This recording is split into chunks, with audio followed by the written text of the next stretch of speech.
जय हिंद प्यारे बच्चों, वेलकम टू भारतस क्लासेस। कैसे हो आप सभी? तो आशा करता हूँ सभी अच्छे होंगे। आज हम लोग करेंगे कक्षा 6 इतिहास की पाठ्य पुस्तक हमारा गौरव, और इसके अंतर्गत हम सभी पाठ 2 यानी आरंभिक समाज के प्रश्न उत्तर को देखेंगे। तो पहला प्रश्न दे रखा है कि रिक्त स्थानों की पूर्ति कीजिए। काम में दे रखा है कि आदि मानव रहते थे। तो हमें यहाँ लिखना है कि आदि मानव कहाँ रहते थे।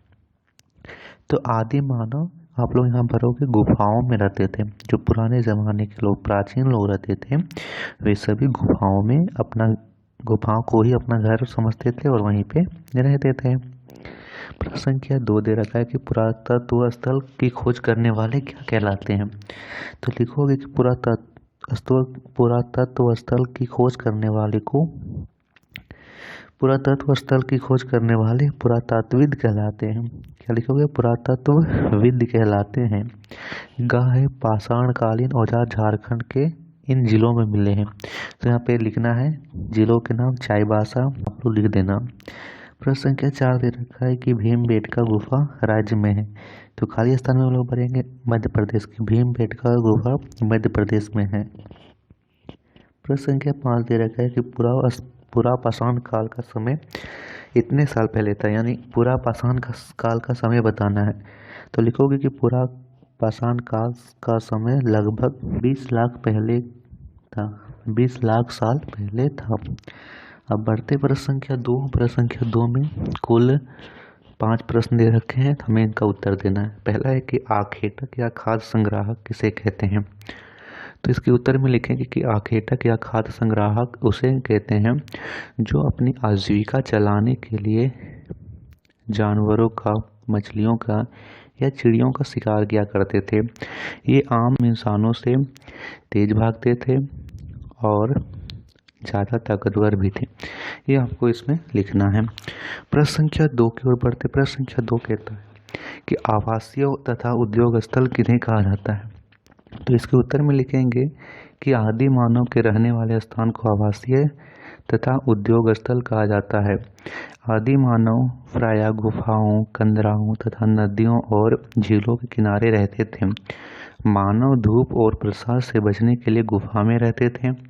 नदियों और झीलों से उन्हें पीने का पानी मिल जाता था और वे भोजन तो जंगलों से प्राप्त कर लेते थे।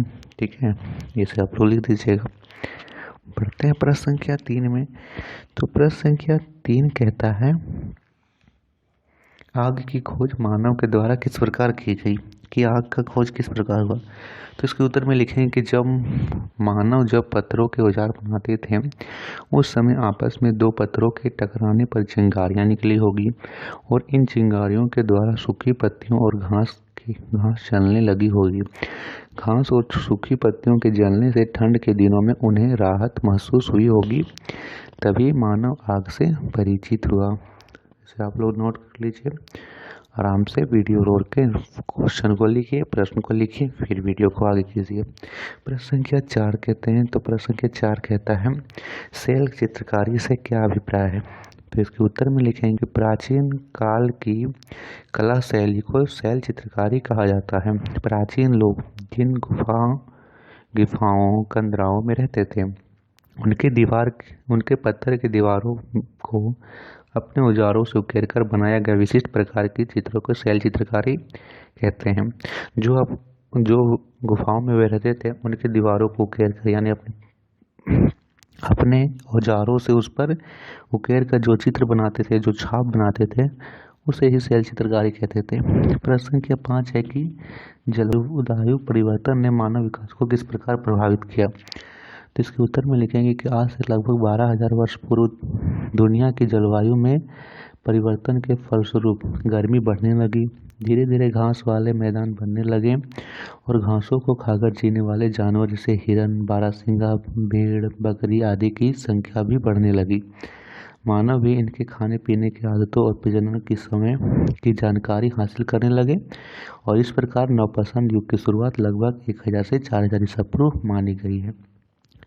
तो इसके ये थे प्रश्न उत्तर आरंभिक समाज की। आशा करता हूँ कि सभी को समझ में आया होगा। वीडियो को लाइक से जरूर कीजिएगा, चैनल को सब्सक्राइब जरूर कीजिएगा। धन्यवाद।